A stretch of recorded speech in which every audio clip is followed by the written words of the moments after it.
paz do Senhor, querido espectador do canal EBD em Estuda. Com muita alegria que mais uma vez estamos aqui para transmitir uma nova aula da nossa Escola Bíblica Dominical.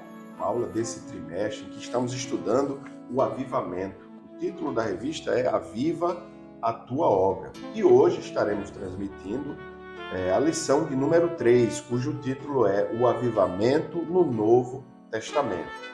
Eu sou o diácono Diego Moraes, aqui comigo está o nosso irmão Salomão, e nós falamos aqui da congregação de Boa Esperança, em Parnamirim, no Rio Grande do Norte, pastoreados aqui pelo nosso pastor James Costa.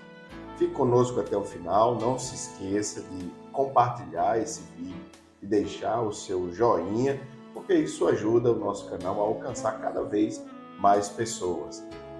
Queridos, a nossa lição de hoje começa com a verdade prática que nos diz: a palavra de Deus revela raízes de um verdadeiro avivamento espiritual que perpassa a história.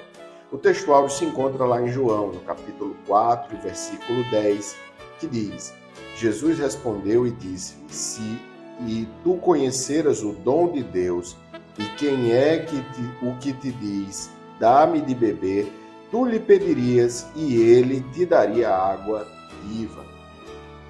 Professor, a leitura bíblica em classe se encontra em João, no capítulo 4, dos versículos 7 ao 15, onde nós vamos ver o contexto o de Jesus e a mulher samaritana. Os objetivos dessa lição são apresentar o avivamento nos evangelhos, saber como se deu o avivamento no livro de Atos dos Apóstolos e, número 3, conhecer o avivamento nas epístolas e no Apocalipse. Então, nessa lição, nós vamos estudar de forma panorâmica, tentando abarcar todo o Novo Testamento e como o Novo Testamento apresentou de várias formas, sob várias perspectivas, dos apóstolos, Paulo, Pedro, João e no Apocalipse, o avivamento prometido por Deus. O Evangelho traz para a humanidade a mais poderosa e esperada mensagem de esperança para o homem, que são as boas novas de salvação. Não é à toa, não é, irmão Salomão?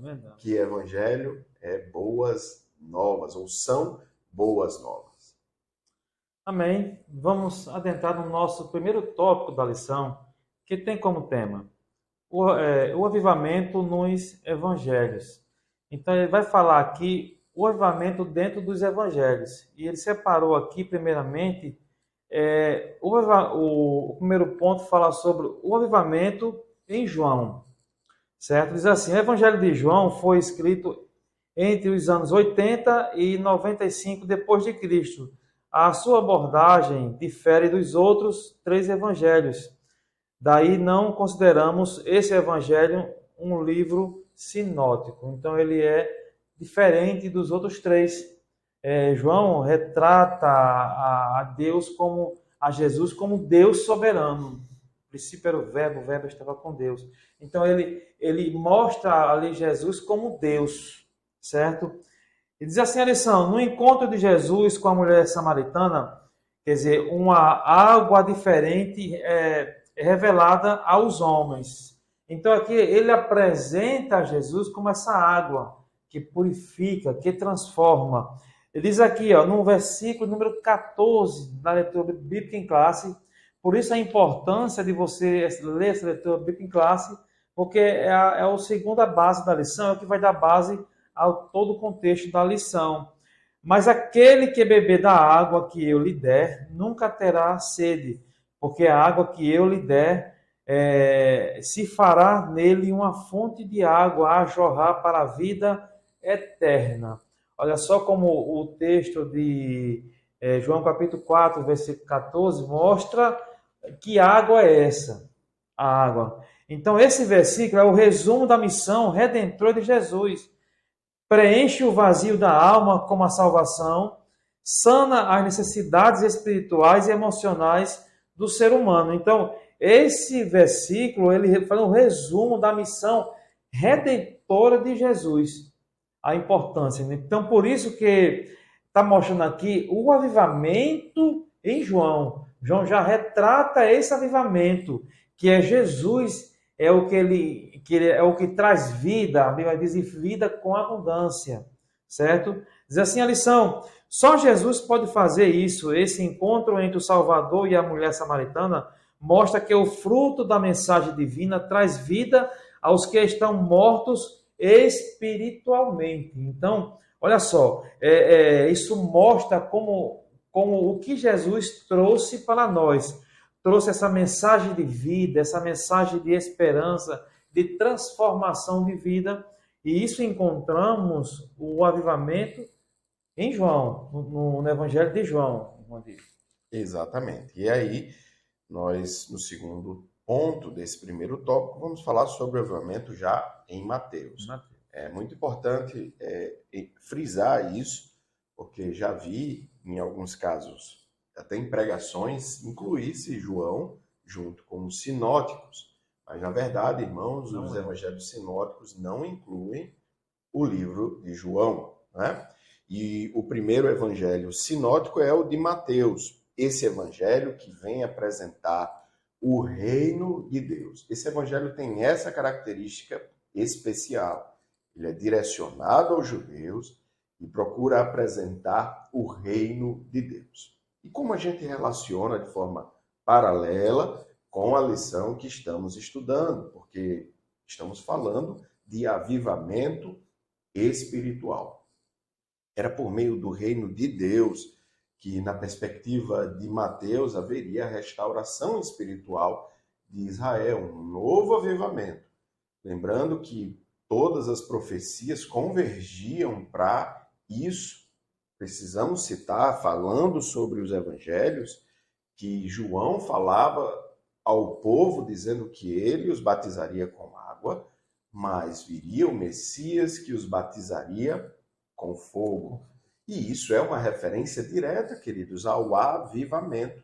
Então é indissociável a realidade de que o avivamento espiritual para Israel, para a igreja primitiva, na Idade Média e até os dias de hoje, passam pela vivência em plenitude do Evangelho de Deus.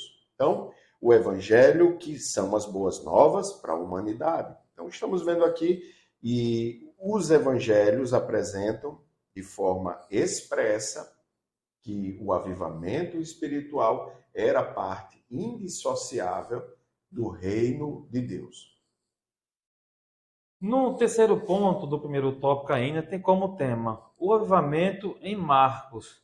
Como o irmão Diego falou aqui, que os três são sinóticos, a gente viu Mateus, agora vamos ver Marcos.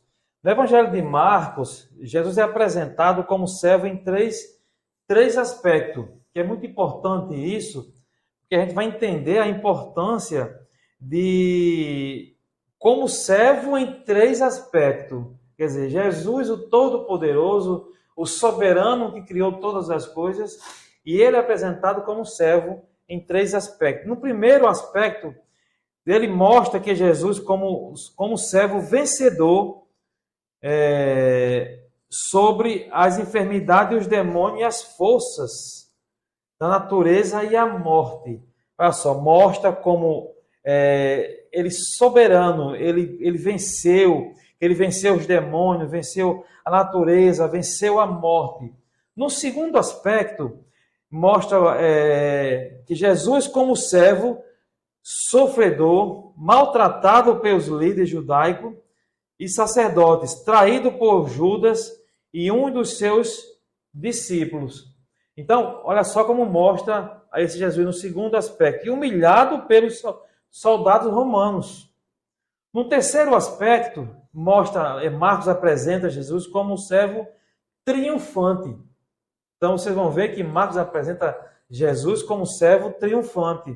Diz assim, a mensagem do anjo às mulheres que foram ao seu túmulo afirma, já ressuscitou, não está aqui.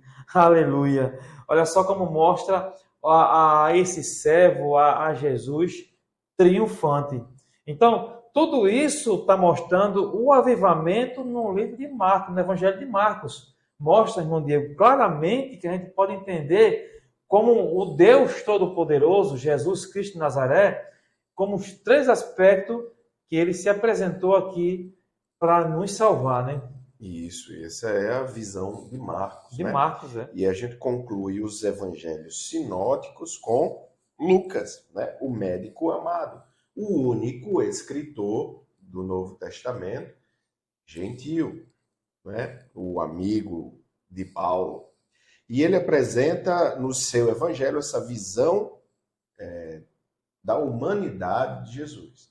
O evangelho de Lucas é conhecido como o evangelho do Filho do Homem. É lá que é citado de forma repetida, quanto mais de que Jesus é o Filho do Homem. Queridos, essa expressão aponta para a humanidade de Cristo.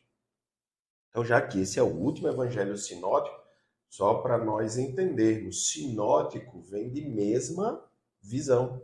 Para a gente lembrar dessa palavrinha, é só lembrar de sinônimo, sino, e a segunda partícula, óptico, sinóptico, né? Óptico de visão. Então, esses três evangelhos de que falamos compartilham uma visão muito semelhante. Daí porque são chamados de sinóticos, irmão Salomão. Amém. Com isso concluímos o nosso primeiro tópico da lição, que a gente viu o avivamento nos evangelhos. A gente viu o avivamento em João, a gente viu o avivamento em Mateus, a gente viu também no terceiro ponto o avivamento em Marcos. E vimos agora no quarto ponto o avivamento em Lucas. Vamos adentrar no nosso segundo tópico da lição, que tem como tema o avivamento nos Atos dos Apóstolos. A gente vai ver aqui como foi o avivamento nos Atos dos Apóstolos, como foi que aconteceu. Diz assim, a mensagem do livro de Atos transcende a história da igreja primitiva. Ela mostra que o evangelho ultrapassou as fronteiras de Israel. Ela foi além, ela não ficou só em Israel. Ela chegou até nós, chegou até os gentios. Vamos dizer assim, andou os quatro cantos da terra, levando a mensagem de salvação. E o primeiro ponto diz assim, o avivamento na igreja primitiva. No primeiro capítulo de Atos, o evangelista registra as palavras de Jesus, quando nosso Senhor disse aos apóstolos em sua despedida. Ele diz assim, vós sereis batizados com o Espírito Santo, não muito depois desse dia. Quer dizer, lá em Atos, capítulo 1, versículo 5, fala sobre isso. E o cumprimento dessa promessa na vida da igreja seria o maior avivamento ocorrido na história. Glória a Deus. Então, isso se cumpriu. Ele fala um pouco antes, olha, e vós sereis batizados não muito próximo desses dias. Então, eles ficaram firmes ali. E em Atos dos Apóstolos, o capítulo 2, já mostra a descida do Espírito Santo. Eles foram cheios e batizados com o Espírito Santo. Então, o avivamento na igreja primitiva, como foi previsto, como foi profetizado, irmão Diga, acontecer exatamente o que foi dito. Exatamente. E esse é o segundo ponto, né, do nosso segundo tópico. A gente vai ver agora essa parte do livro de Atos que fala sobre a descida do Espírito Santo. Porque aqui, queridos, estamos falando do ponto mais alto do Novo Testamento em relação à igreja e sua missão aqui na Terra. A gente precisa entender que esse era um requisito para que a igreja cumprisse a sua missão. É tanto que Jesus, ao se dirigir aos discípulos e passando para eles as últimas instruções, deixou claro que eles deveriam esperar em Jerusalém até que do alto fossem revestidos de poder. Isso é um ensino para nós à medida que precisamos saber que a missão da igreja depende da ação e do avivamento espiritual. O grau de sucesso, queridos, no reino espiritual não depende do esforço humano. Na verdade, a realidade que precisamos encarar é de que no reino espiritual nada podemos fazer sem Cristo. E ele deixa isso muito claro: sem mim nada podeis fazer. E ele se referia ao reino espiritual, irmão Salomão. Verdade. Podemos construir muitas igrejas sem a presença de Deus, erguer lindos templos sem a presença de Deus, mas isso não trará efeito nenhum no reino espiritual. Era isso que Jesus transmitia e foi fundamental para, queridos, a igreja primitiva ser bem-sucedida, porque era cheia do Espírito Santo. Não podemos abrir mão desse que é um requisito obrigatório para o sucesso da igreja, a presença do Espírito Santo. Vou ler para vocês como termina o comentário do nosso pastor Elinaldo aqui nesse segundo ponto. O cumprimento da gloriosa promessa, quando foram cheios do Espírito Santo para executar a grande comissão, para pregar o Evangelho, é preciso receber o avivamento que vem do alto. Irmão Salomão. Amém. Com isso concluímos o nosso segundo tópico da lição, que tinha como tema o avivamento nos Atos dos Apóstolos. A gente viu o avivamento na igreja primitiva e vimos também a descida do Espírito Santo. Vamos adentrar no nosso terceiro tópico da lição, que tem como tema o avivamento nas epístolas e no Apocalipse.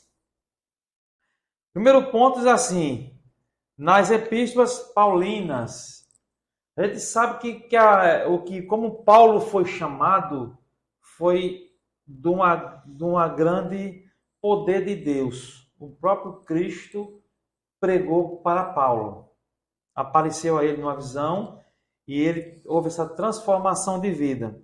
Diz assim a lição: após a sua dramática conversão, o apóstolo Paulo passou por uma radical transformação de vida. É isso que a palavra de Deus faz. Ela transforma, mas deixa que o homem tem que querer ser transformado, porque Deus ele respeita o livre-arbítrio que ele nos entregou. Então Paulo ele saiu de perseguidor e Deus o transformou em um pregador, um apóstolo, um doutor dos gentios. Quer dizer, passou por essa transformação de vida. Isso nada mais nada menos do que um avivamento que aconteceu na vida de Paulo, certo? Por acaso ele escreveu 13 cartas entre a igreja e pessoas, e suas epístolas destinadas às igrejas. Podemos destacar temas como a justificação pela fé, está em Romanos, a salvação em 1 e 2 Coríntios, a transformação do corpo por ocasião da volta de Jesus em 1 e 2 Timóteo, ou Tessalonicenses, o advento da alegria dos salvos em Filipenses. Quer dizer, todos esses relatos, tudo isso aí foi através do avivamento que houve na vida de Paulo, de um perseguidor do Evangelho, de um perseguidor da palavra de Deus. Ele teve diretamente ligado à morte de Estevão, entendeu? Mas a partir do momento que ele foi chamado por Deus, aceitou a Cristo como Salvador, passou por esse avivamento, aí teve a transformação de vida, né, irmão Diego? Na sua vida. Exato. E é isso que o avivamento traz, não é, irmão Salomão? Menos Verdade. de nós e mais De Deus. de Deus. Verdade. É isso que devemos buscar, queridos. Paulo, ainda falando sobre suas epístolas, ensinava sobre a necessidade de crucificar o homem. Parece que não existe uma vivência harmônica entre a carne e o espírito. Pelo contrário, ele revela que essa convivência aqui nessa carne é atribulada, ou seja, a carne peleja contra o espírito e o espírito peleja contra a carne. E sob a perspectiva do avivamento, no segundo ponto desse último tópico, nós vamos falar sobre como as epístolas gerais nos trazem coisas ou elementos sobre o avivamento espiritual.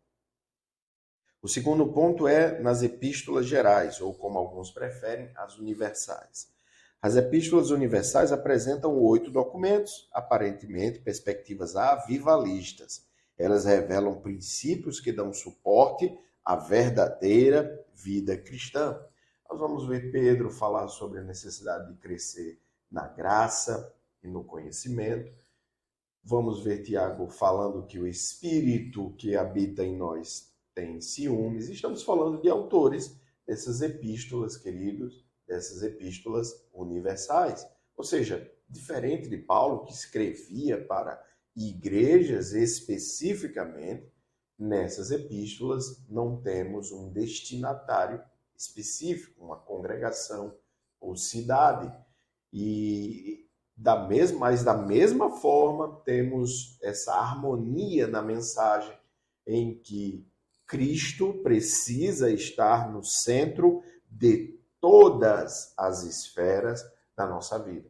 O comentarista, de forma muito feliz, coloca que nessa visão panorâmica, essa é a mensagem central das epístolas também universais.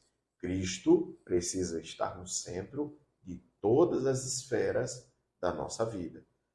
Trabalho, família, igreja, cidadania, todas devem estar sujeitas ao senhorio de Cristo.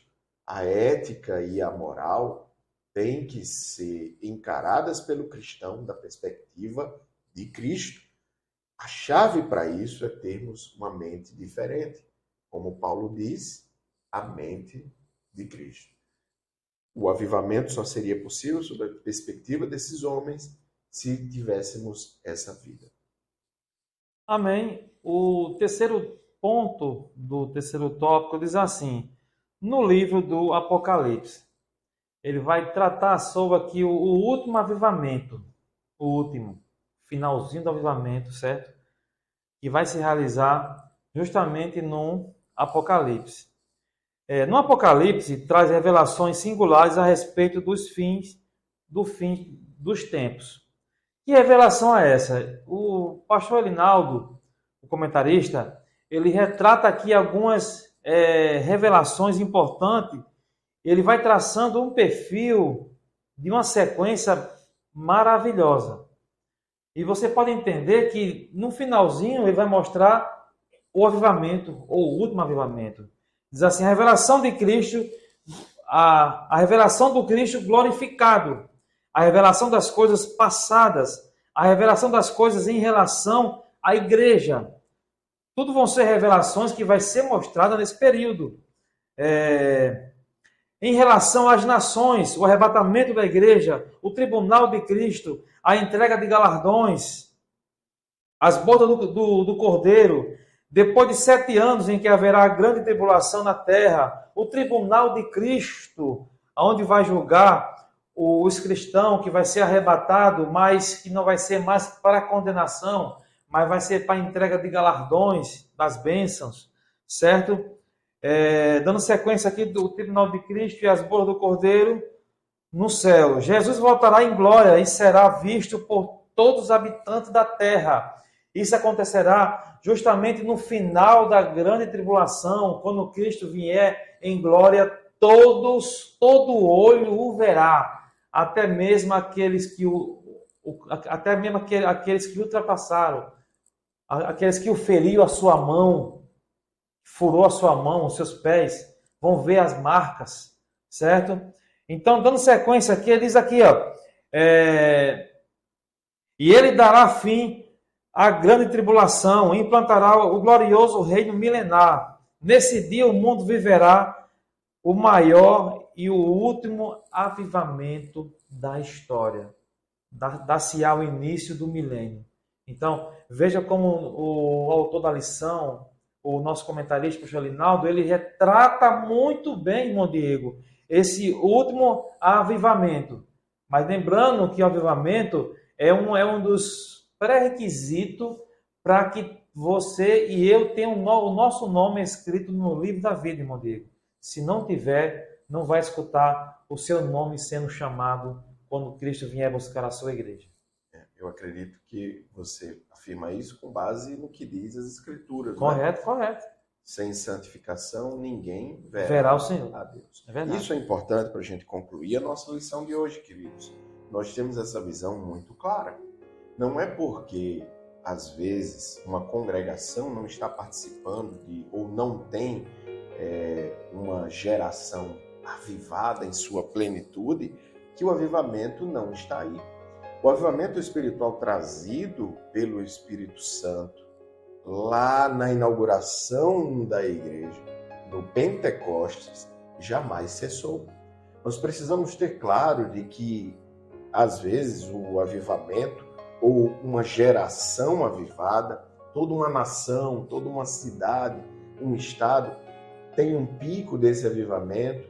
Às vezes a nação deixa de participar, mas outra já está experimentando, uma outra geração, de forma que ela pode ser até individual. Não vemos ao nosso redor, na nossa cidade, na nossa região, no nosso país, como gostaríamos de ver, mas isso não significa que pessoas individualmente não estejam experimentando uma vida completamente avivada. Precisamos lembrar que antes mesmo da manifestação do Messias, Simeão estava na porta do templo antes da descida do Espírito Santo e foi capaz de, pelo Espírito Santo, saber que estava diante do Salvador do mundo. Nós concluímos essa lição, faço questão de fazer a leitura de Joel, capítulo 2, versículo 28, que diz: E acontecerá depois disso, que derramarei o meu espírito sobre toda a humanidade. Os filhos e as filhas de vocês profetizarão, e os seus velhos sonharão, e os seus jovens terão visões. Essa é uma promessa antiga que se cumpriu no Pentecostes, de avivamento pleno, de acesso por Cristo Jesus. E estamos estudando nesse trimestre, queridos, esse assunto que deveria ser muitíssimo caro para todos os cristãos. Esse relacionamento mais profundo com Deus. Nós acabamos de estudar Ezequiel, não foi, irmão Salomão, no trimestre passado, onde o profeta experimenta a presença gradual do Senhor, tornozelos, joelhos, lombos e até não poder mais. Isso mostrava que gradualmente dá para ir avançando ou entrando no rio que representava a presença de Deus. E o comentarista conclui essa lição, queridos, onde vimos o panorama do avivamento no Novo Testamento, dizendo o seguinte: no geral, o Novo Testamento revela o plano de Deus para o mundo, bem como suas diretrizes para que a igreja exerça de maneira avivada a sua missão na terra. Que o Senhor nos abençoe nesses últimos dias, não é, irmão Salomão? Amém. Que Deus te abençoe com muitas bênçãos dos céus. Já te peço que você se inscreva no canal, deixe seu like, comente. Quando você deixa o likezinho de joinha, o YouTube ele entende que é um conteúdo relevante e assim ele vai passando para outras pessoas. E assim o Evangelho ele é proclamado a toda criatura. Que Deus te abençoe com muitas bênçãos dos céus. Amém. A paz do Senhor.